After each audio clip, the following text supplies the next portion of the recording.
All right, welcome to the weekly memory team meeting. So top of the list, I just have follow-up items from last week. I noticed, Josh, you removed the release post item for blob controller. Thank you. See, and then the follow-up items there. I don't remember this one. Oh, yep, we had a request from Kathleen. She's gonna look at it. We have a separate issue for blob controller. The issue was reopened. The import project, for some reason I could never transfer it. I don't know what it was. I created a bug for it. Ultimately, the import team ended up exporting and importing, and they have a working. I archived the project. And then I reached out to our internal data team about Sisense licensing, and yes, it's a per seat license. So they're trying to limit as much as they can. So we'll stick with me and Chinyu for editing those for now. If it becomes a bottleneck, we can expand access to Sisense if we need to. Yeah, it looks like the pipeline is succeeding a lot more again. That's nice to see. Great. Retro is due this week. The last couple retros, we've waited right up until the last minute to get items in, and we can't do that. There's a new format. So Jerome is going to take over the format this week, and what he's going to do is record a quick video summary of the highlights, and I think that's going to be a 5-minute overview of the overall retro. And then he is going to select 2 topics for a discussion. So instead of it being a long readout, which it has been for the last several retros, it's going to be more of a question and answer discussion session. So the timeline is we need to get all our retro feedback in by Friday. And then, by Thursday would be ideal. Then Friday I can summarize it, add it to the retro doc, and then Jerome will format, and then we'll have the new format discussion on the following Tuesday, it is, I believe. So take a look.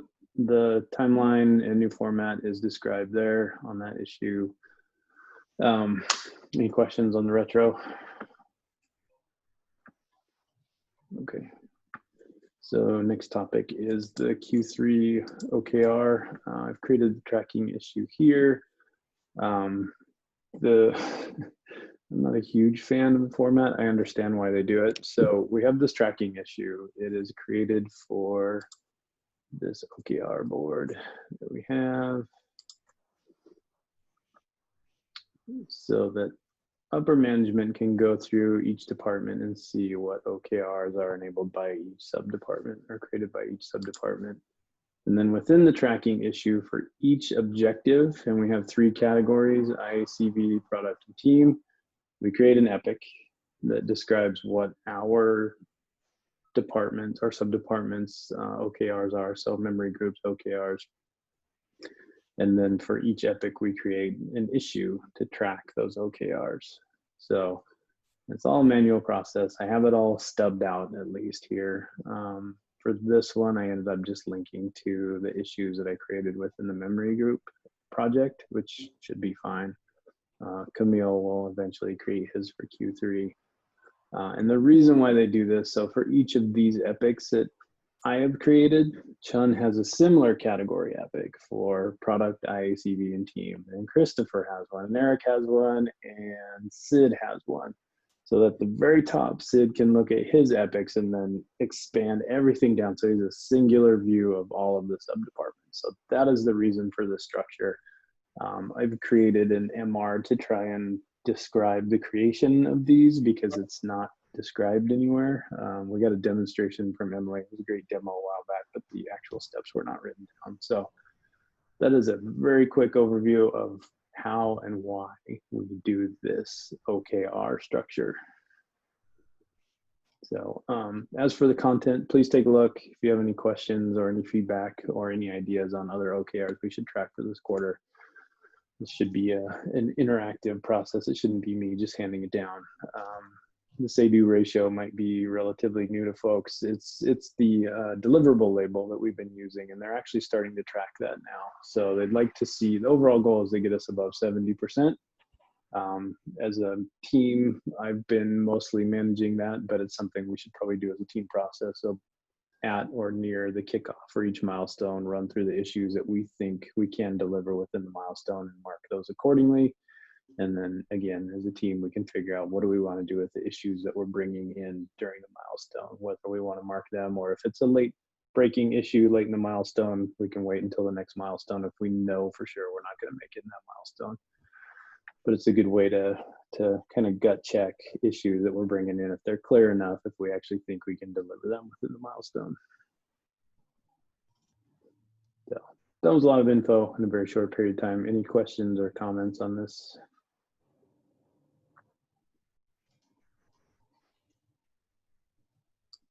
All right. On to progress updates. Looks like there's some PTO. Camille off. Is that starting next Monday, Camille? Yes, it's starting next Monday, and I initially plan to be off 2 weeks, but it may be shortened by a few days. So kind of expect me being off for 2 weeks. So if you have any topics to me, I am up to jumping on any discussions, calls, or anything to make my time off be great. Yeah, I think maybe it would be good to talk about. Oh, we're going to talk about it anyway. But the image scaling stuff, that I think it would be good to sync on before you leave. That would be the one request I have. Sure. And Grant, you're out next week.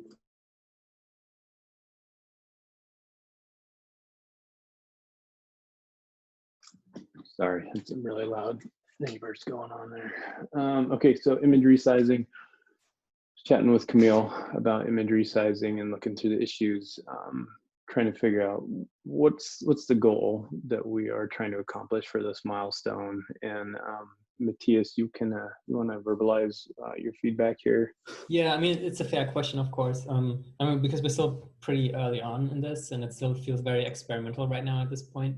Mm-hmm. So I would say, I mean, it's still pretty early in the current milestone. So, and maybe that's just wishful thinking, but I mean, we have 1.5 POCs already. So we already have identified solutions, right?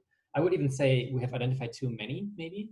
So maybe one goal could be to cut this down to like 3 approaches that we really seriously want to look into and consider, create the POCs for them, and yeah, take one of them, get at least make a decision and at least get one of them close to being production ready. So, and the problem with this is, yeah, it's really hard to say how long this takes, because the POCs are kind of, they are kind of categorized by complexity as well in a way. So we started with the simplest one we could think of that would fulfill the MVC. So that said, if we're going to pass on that, so the next one will take more time to do, both as a POC and also if we decide to do that to make it production ready. So I guess it will get increasingly more difficult the sooner we discard the simple stuff, which is, yeah, it sounds like there's always been a bunch of concerns being floated about what we have done so far. I'm not sure I agree with all of them. That's also why I wanted to talk to Camille again, because I still think it's a valid first iteration, and we made it simple, very conscious decision to make it simple. But yeah, so I think, so to answer your question, I would love to see 2 to 3 POCs implemented, but that's of course being nowhere near production ready. Have enough data in place to compare them so that we get a rough idea of, does it even make sense to build that?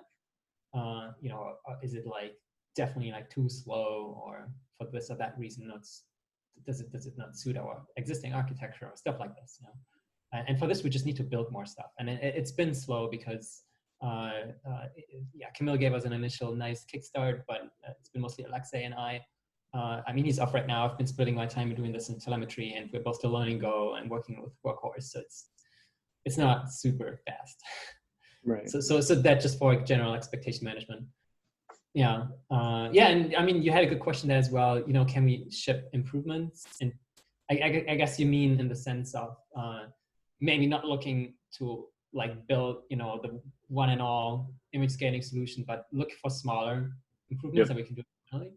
I can't think of that many, to be honest, because we basically do nothing right now in terms of these kind of optimizations, as far as I know. Or maybe I just don't know, and like other people know, or we need to look into this more. But there was one that actually that came up in this open office, in the office hours that we had, where we had a guest from the static site team, which was yes, exactly. So it's basically this third point there. So he said what we could do is to look into optimizing images as they are being uploaded, because there are tools that can compress or optimize images so that it would be a lossy compression. It's not resizing, right? So it would be, the size remains the same, but it is a form of shrinking in terms of the image size, which is lossy but imperceptible, kind of like what MP3 does to audio, right? So if you would look at these images as like a normal human being, you would very likely not be able to tell them apart, but they can have pretty dramatic positive impact on size. So I thought that was a pretty good lead. And the nice thing is that would be totally parallelizable to the ongoing work, because that touches on the totally different end of that project, because we're, like Alexa and I have been very focused on the serving side. And this would probably happen as you upload images. So we would just do that. So the user gives us a 5 megabyte image, and we turn it into a 1 megabyte image without them probably ever knowing. That's kind of the idea behind it. So that's the one thing I can think of. I would love to hear more ideas about other things we could do. But yeah. Yeah, I mean, like my experience with with the PNG optimization is like, on average, you can get something like 10-15% for free. In very like rough cases, you may get like even half size. Yeah. Some of them were pretty dramatic, but also I think they're showcases with a very large images, and that they stuff like images that come out of a digital camera where there's a bunch of extra metadata attached that we might not even need. So like some of the gains also just by stripping out metadata. For the MVC, I don't know how much that would like yield, because for the MVC we're focusing only on avatars, and they're already very small. Like the maximum size of an avatar is 200K. So that's why we have not looked at the upload side at all. Because I'm kind of thinking right now that like this upload optimization could be like a nice thing to have in the future. Oh yeah, yeah. As an additional track, but like there is still like this valid, because like, I mean, technically we're gonna do it with the image, with the dynamic image resizing. It's just, it's gonna be slightly less performant, right? Yes. Like to decompress. I mean, compression is pretty much constant. Yeah. So we're gonna be slightly less space efficient, but the image resizing, dynamic image resizing, will actually optimize these images. Yeah. Also, we actually do. We talked about this already, Camille, right? Workhorse already does already strips out EXIF metadata when you upload an image. So we have a small form of optimization already. So yeah. But also, like, another thing I like about this image optimization on the upload path is it, together with dynamic resizing, they kind of feed into each other, right? Because it also means that it makes the source images all smaller already that we then need to use to resize, which also reduces memory pressure for the image resizer. And that has come up as a concern with the first POC, which was taking the embedded approach, where we would do that in process in Workhorse, which means that we would consume, based on our measurements, around 0.5 megabyte potentially per any 200K avatar that we resize. So if that can already be shrunk on the way in, then that would also have a, well, we need to measure it again, but it would likely have a good impact on this as well. Okay, sounds like we need to track this in a separate issue then. Yeah, yeah, definitely. It's not even related to resizing. It just came up during that discussion. Yeah, let's break this out. I also think it's probably more like a future thing. I would expect that, so far our idea was we focus on the MVC, which is just avatars. So this is why this didn't look very pressing or super useful yet. But in the future, we would evolve whatever we would build that would work for avatars to also work for content images. which can be quite large. Yeah. So my idea so far was, let's look at all this stuff when we get there, and not do it now. Okay. Yeah. But what could be helpful at this point, if we want to speed up the process, is to build more POCs in parallel, especially for the static approach. We haven't really looked much at this at all. If we still want to do that, that's something we could do totally in parallel. With the dynamic POCs, it's a bit tricky to do it in parallel, so that because you work on the same code base, and the code base is much smaller than GitLab, so it's very easy to step on each other's toes a little bit, like while doing that. So that's something we would have to figure out. But yeah, like if anyone else wants to join that, or if there's capacity, I guess that would help as well, like to move that forward. Yeah, Nicola has expressed interest in kind of joining. I'm not sure where he is on the SQL cache work that he's doing, but we'd have to find a balance there, because it's pretty important work to do too. So we can always follow up with him tomorrow. Yeah, I think he's back tomorrow, right? Maybe I can catch up with him tomorrow. Yeah, he's just out today. So it's something we can talk about during this week. And if nothing else happens and he continues to focus on SQL caching this week, then we can again readdress this next Monday. Yep. Yeah, okay. So as a bottom line, I would say I wouldn't expect that we have the final solution to everything by the end of 13.3. But I would expect that we kind of know a way forward that is like, backed by actual examples and numbers. So that's kind of my rough summary, I guess.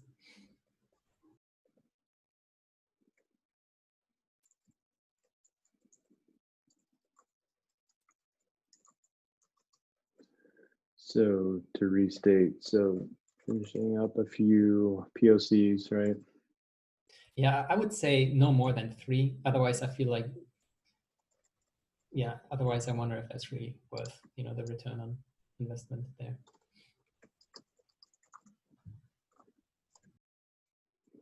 And then we'll have a good idea of which POC is the best path forward.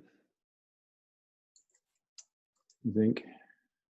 Yeah, so the one that we identified to be the most low-hanging fruit as a POC that's already done.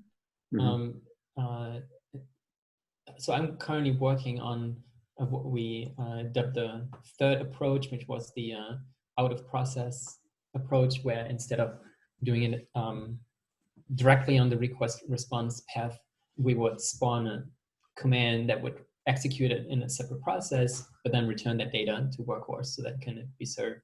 So I'm like, wow, 80% done with that, maybe. Okay. And so the next one to pick up, I think the main one I personally struggle with is if we should even look at an external service like Image Proxy. I'm not a huge fan of that for a number of reasons, but if we want to, that seems to be the one that is like most dramatically different to all of the other things. So maybe that could be a good next one, because the only other approach for dynamic scaling that we had identified was very similar to what I do now, just that we wouldn't fork a new process every time you need to resize an image, but rather have like a sidecar that just lives perpetually. Like it lives and dies with Workhorse more or less. And that we would send requests to, and then that process wakes up, does something, reduces. So I think like my perspective on that, I would wait for this POC that you're right now working on and understand what is like the performance characteristic out of it. If it's gonna be good enough, I would consider this to be like probably like the winning proposal for the resizing. Because like then we would have like these concerns about the memory usage and CPU usage solved, but we would also not have to integrate additional service because this would live very well within Workhorse and within the current architecture. So like image proxy is like, I mean whatever like image proxy service, like full-fledged, I don't know if we really want to ship that in that form. It's like it's super too big for what we really want to do. It also, there's some really questionable overlap with Workhorse, because Workhorse is already our reverse proxy. And I don't know, like from an architectural point of view, image proxy does not really fit into what we have. It would just, it would feel a bit like a fifth wheel, because there would be some actually significant overlap with both our Rails app and Workhorse, because it also does things like, it can connect to a cloud storage backend, but we don't need that because we already sent these requests to our Rails app, which resolves these URLs and authenticates these URLs for us, which we need to do anyway. So we couldn't even use that, all this additional functionality that image proxy would buy us. Yeah. But yeah, that's a separate discussion, I guess. So like, I think out of the POCs to test, as for the complexity, we are really left with checking out the static ones, how it would differ. And the static one would be interesting also in the context of the image of like image, let's say pre-image optimization or something like that, pretty much. So yeah, I agree, because it's so wildly different from anything else we're doing right now. And it also, it's nice because it's perfectly parallelizable to the work that Alexei and I have done so far, because it, again, similar to these other optimizations we talked about, it would come from the other end. It would come from the upload and batch side of it, which would probably just be a sidekick job or something along those lines. So yeah, so maybe I can chat to Nicola tomorrow and find out if he would be interested in like whipping up a POC for the static approach. So, it just seems like it hasn't gotten a lot of love yet. The static thing, like most people were like, yeah, it's like not flexible enough, and we weren't super excited about it. I mean, like we already have like this design management stuff that like it does some kind of image resizing on upload, but it kind of like it stores only a single image. So it seems that Carrier Wave already supports like image resizing internally, and there is like this process to fit. So I guess it's the really challenge with the static one is untangling Carrier Wave mess of storing many images, and I have no clue how easy it is. Like it feels to me that this is pretty complex.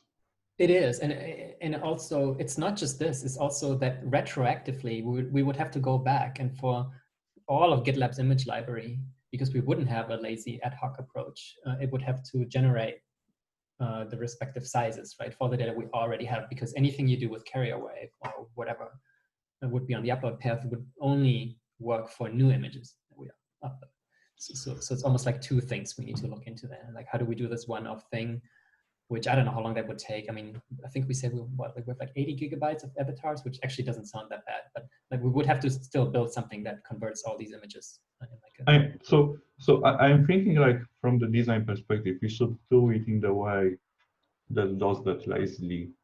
Like maybe it pre-computes these images on upload, but for all the other it does this lazily.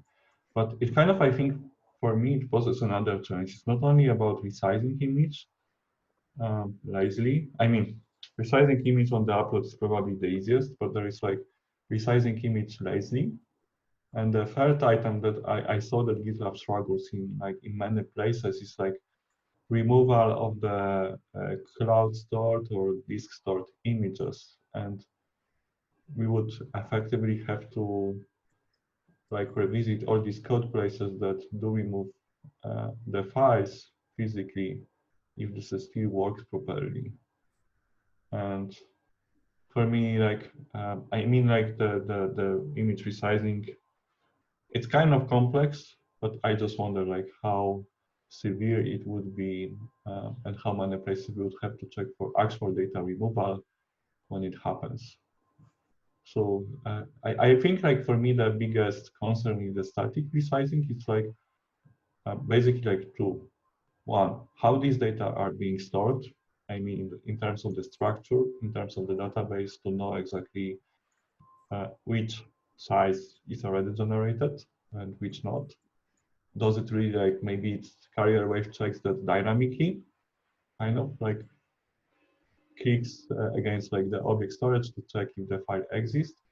But then like another challenge is like how it actually removes these files. Does it actually checks each individual size that we put there? Because I would assume that there's gonna be some kind of like static list of different sizes.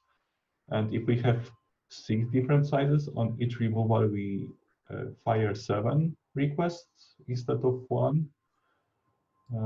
There are like these kind of performance challenges that would have to go through with static resizing. how the life cycle of the data looks like.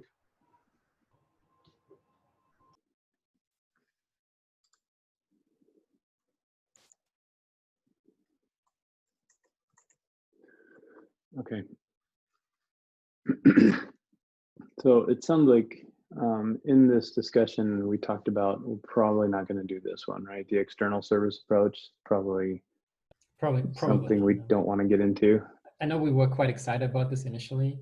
Yeah. Because I think it was Dimitri or someone mentioned they know the people behind this. They have worked with them in the past. They said, yeah, it's a great piece of software, and I'm sure it is. But yeah, for the aforementioned reasons, I think it might be a bit of a shooting at birds with cannons approach. So we're most likely to do 1 or 2.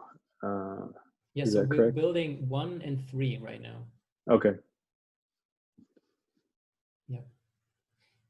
And then 2 is still on the table, and it sounds like we need to create some new issues for the static upfront scaling.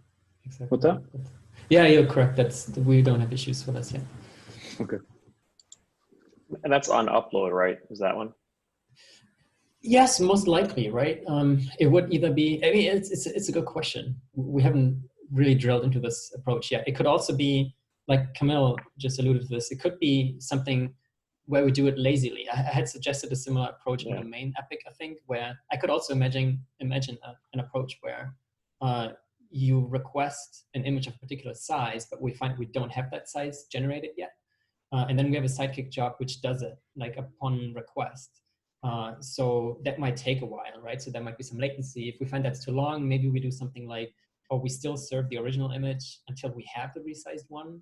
So in the next request that follows, assuming the sidekick job is done, we would then have that image available, kind of so that it kind of converges to the desired state over time. So I don't know, there's a bunch of ways you can go about this, but yeah, it would be, yeah, there's like a spectrum of things, like in terms of how dynamic or static they are. Really. Yeah. Because if you do it entirely statically, you might also just generate a bunch of garbage ahead of time that will never even be requested, because there's a lot of unpopular projects. Why generate, avatars for a project that no one ever looks at? Yeah, it just seems like if we're going down the dynamic route, that seems like the better way to go. So I'm not sure if we need to go explore the static upfront scaling one. Like what are the benefits of doing that aside from doing a POC if we already have an implementation working for the dynamic one? Well, I think one benefit I can think of is that it's basically, it would be completely oblivious of the size of the images, I would say. So what we're building right now is quite sensitive to the size of the image you're scaling, because if you do look at images that are 5 to 10 megabytes in size, which eventually we will probably have to look at for like images you post in comments or issues, then we can lose significant time, in Workhorse doing this on the fly. But that can also be alleviated with other things. Maybe we only spend that compute once and then we cache that image. Right now we only look at avatars, and for avatars it's so fast. We don't even need to talk about caching, I think, because it will take like 10 milliseconds to scale down an avatar. Yeah, so that approach would not have this problem, because for the sidekick job, if you do it ahead of time or even lazily, it probably doesn't matter if it runs for a second or 200 milliseconds. So we could do, it's like more like a one-size-fits-all thing almost, I would say. So the benefit is that it avoids the inline latency hit. Yes, that would otherwise be present. So, yeah. Unless we would do something like we wait for the sidekick job to complete. I don't know, like, yes, like I think within the static thing, there's multiple different ways we could be going about it. All with their pros and cons. Yeah, I mean, yeah, it'd be interesting, like, look at once we have caching in place for the dynamic sizing, which I think we should still go do. We'll take a look at the cost benefit analysis of that, of the compute versus the storage. But my sense is that for popular images, right, like all the avatars that you consistently load on GitLab.com for GitLab employees, right, it's probably not worth regenerating them at every single request. Especially, well, I guess the browser will cache them to some degree too. So yes, you'll have a first layer there. Yeah, and you're right, because with dynamic, it's also it seems more obvious, like where the caching would happen, which would probably be something like Nginx or even in the browser cache or at the edge. Whereas with static, it's a bit trickier, right? Because if you don't have it all generated up front, how do you determine whether you need to do that work, right? You need to do like a database lookup or something. And then you also need to store, like where do you store that new size? You would have to probably push it back to S3 or something from the app, which also costs time. Yeah, I don't know. Like there's a bunch of I don't think it's the simpler approach either. Yeah. Yeah. And then one thing we probably should consider, because it will come up eventually, I don't think we need it immediately, but just top of mind here is someone asked the other day about, they pushed PII up into the Git repo, and they're trying to figure out how to get rid of it all. And so they're asking about like the GitLab.com Elasticsearch index. And it's like, how do we get out of the Elasticsearch index? Oh, interesting. And so you can imagine if someone pushed up PII in the form of an image and we get a takedown request from, you know, like a forget me request from someone on GitLab.com, how do we service that? That's a really interesting point. So yeah, I hadn't even thought about that. I'll make a note of it. Thank you. Yeah. For caching, like if it came up, we can just purge the cache. It will be still on the CDN to some degree. I'm not sure how we do that, but yeah. Anyways, I think there's multiple problems there today. I'm not sure how to handle it today, and I can take this up. I'll open up an issue maybe in the epic, but it might be worth thinking about to some degree as a follow-on iteration. So I'm sure it'll come up eventually. Yeah, thank you. That's a really good point. Okay. Okay. There's a couple follow-up items. If it's not closed, I will go through and close that other issue within the epic. And then Josh, sounds like you were going to create some follow-up issues on clearing out static caches, right? Yeah, I'll open an issue on sort of how do we, if we get a request, how do we handle it to remove content? Cool. Okay. Telemetry, it looks like Chinyu updated some of these issues, and Matthias, you're still spending about 20% of your time on that one. Yeah, I mean, I need to sync with Chinyu again as well. So like most of the time we spend just by looking at data that trickles in. For 30.2, it's only pre-release data so far. But yeah, a couple interesting things. So one thing I did today was look a bit into why we spend like 60 seconds collecting telemetry data for, I think it was 0.5% of our users. So far that's only 7,000 reports, but that will grow over time. So I think that was concerning.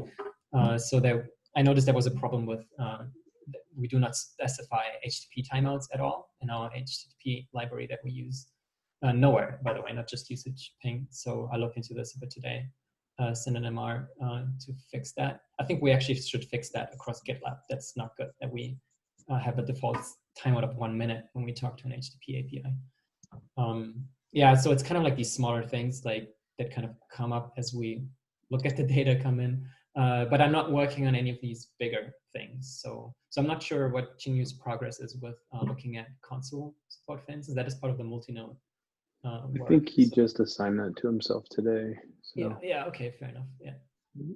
Oh, actually, this would be great if we could get your help with this, because Chinyu and I had a chat and we both have a different understanding of what the NSM means, or the components in it.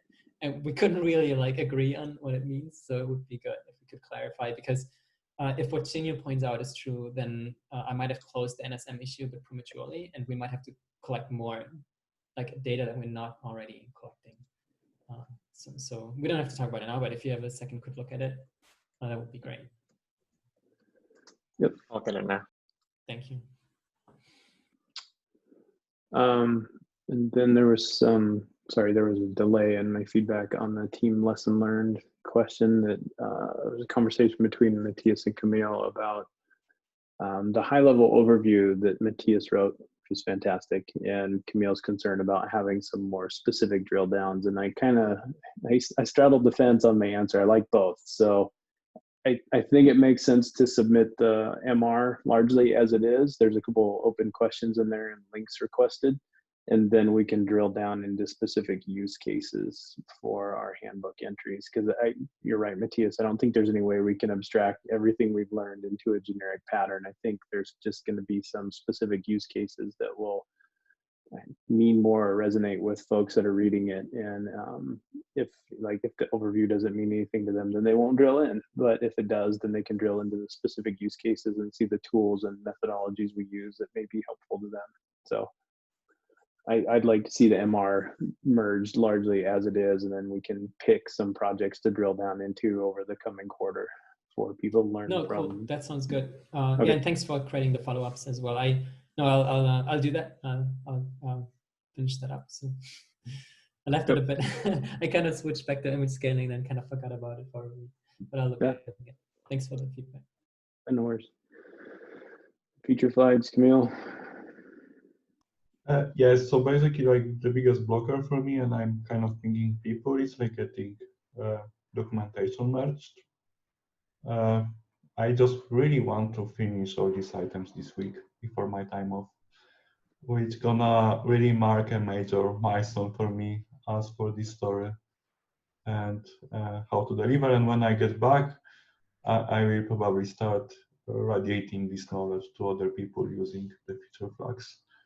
And I'm gonna be that close to closing the feature flags from the perspective that I'm kind of considering my involvement there. Nice. All right, we're coming up on time. Grant, did you have anything you want to cover this week? No, I did see that psychic memory leak potential issue. I think you've marked it as quad planning, so I will look at it this week. But yeah, that's interesting. Yeah. Considering that I raised an import issue a little while ago that people probably remember, where import of the old import version kind of type, not ND-JSON, just straight JSON, that just increased the memory notably in 13.1. And last I checked with the developer looking at it, he couldn't actually find out exactly why. He just says it's happened, but ND-JSON is fine, so we're just probably going to leave it. But I wonder if it's related or not. But yeah, it's just interesting. I was just intrigued to see that, so I'll look at this week and add my thoughts on how we should make sure we keep testing it in the future. Okay. And I have that created for 13.4 for us to take a look at. It's in the planning issue too. So, all right. Anything else for today? I have one question, because how is Ruby 2.7 coming? You probably know that. Let me check.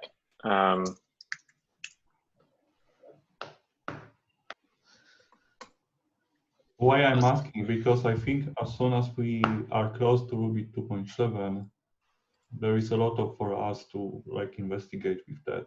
With 2.7, like compacting garbage collection, how it behaves, how it affects system, and it's gonna make all these like sidekey, Puma, memory concerns to be also, I guess, handled differently as well. I put the Epic link down there, so I think we're still blocked on the major two items that we were in the past, and there's no milestones set to them. Basically, we have to upgrade carrier wave from 1.3 to at least 2.1, which I think is important because I think there are some items that I guess Dan tried, but yeah, it looks like that's hard by itself. Then we have to bump gRPC.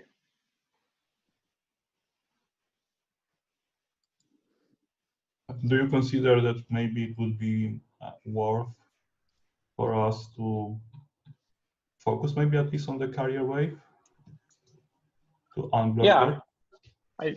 I think so. Because we can I mean, like I think like Ruby 2.7 are gonna bring pretty nice memory improvements. It would be helpful for us to kind of speed up that process if it's possible. Yeah, and I think anyways, it's going to just take someone doing it. So Stan took a whack at it, and not all tech debt should fall to Stan, as like a model. So I think since we have an interest in driving this forward, and it's sort of common foundational work anyways, that Yeah, I think it makes a lot of sense for us to pick it up. So to that end, maybe we can consider it for like 13.4 or something. I think there's one other item I wanted to think about 13.4 too, but We'll get it on the let's planning make issue, Josh. it. Yeah, let's make a quick little planning issue. I'll make one right now. There's a planning issue already. Oh.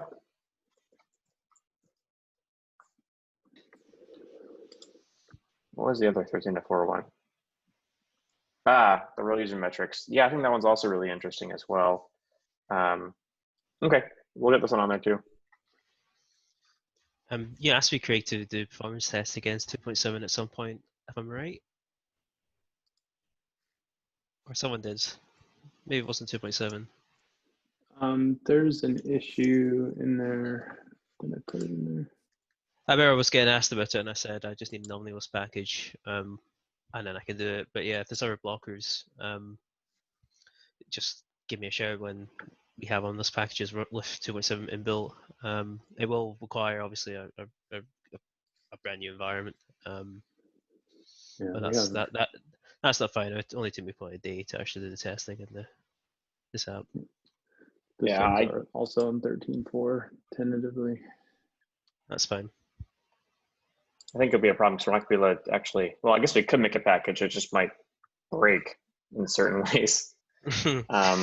Yeah, it doesn't need to be like, I just need the package because that's what our environments are built with, but it doesn't need to be like officially released or put into the nightly like repo or anything. It can just be the literal dev file. But yeah, it's always a bit weird performance testing. Performance testing is also somewhat functional by proxy. So by doing a performance test, we'd probably find issues if there was any, but on the same kind of idea, I guess performance testing should only happen until like actual functional testing's been done against it as well to make sure there's not anything obviously broken. Performance testing is weird, and that's always at the end of the chain. So, but yeah, if you guys want help with that performance-wise, just give me a shout. Happy to take a look. Awesome. Thanks.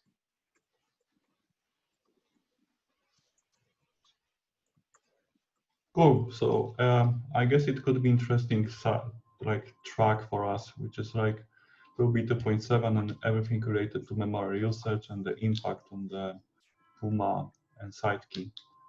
And it could be kind of connected with this issue that is assigned investigate memory leak, if it's actually something that, what is the reasons for that, and is it something that it's getting better or worse?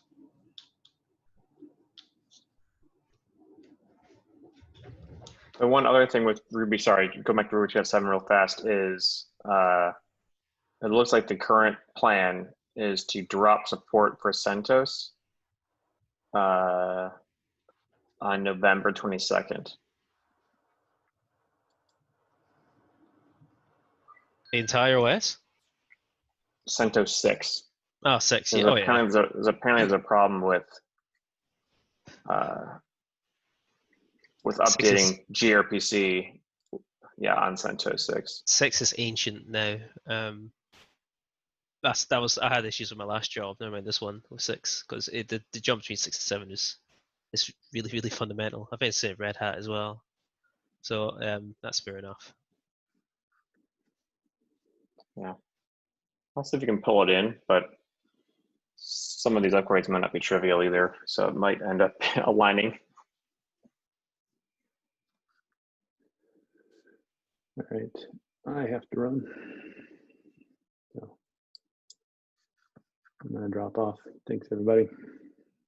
Thanks, Craig. Bye-bye.